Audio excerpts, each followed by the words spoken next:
ఈరోజు తెలంగాణ సెక్రటరియట్ వెనక హుస్సేన్ సాగర్ ఉంది. హుస్సేన్ సాగర్ కు సెక్రటరియట్ కరెక్ట్ ఇక్కడికి 100 అడుగులు నడుచుకుంటూ పోతే వాళ్ళ నీళ్లు, అది అమరవీల స్తూపం, అది జిహెచ్ఎంసీ, అక్కడ కూడా మనం వేసొచ్చినాము. కాబట్టి ఇది కూడా ఇప్పుడు ఇక్కడ ఆర్బీఎక్స్ ఎందుకంటే సెక్రటరియట్ కూడా ఈ రోజు నేను రేవంత్ రెడ్డి గారు ముఖ్యమంత్రి గారు కూడా ఇళ్లనే ఉంటారు.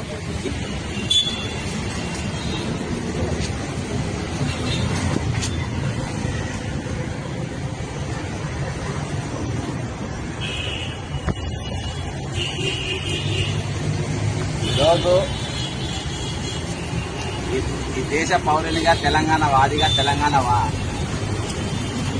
పౌరసత్వం గలవానిగా ఈరోజు నేను ప్రభుత్వం ఏ కార్యక్రమాలు చేసినా కొన్నిటికి మద్దతు తెలిపే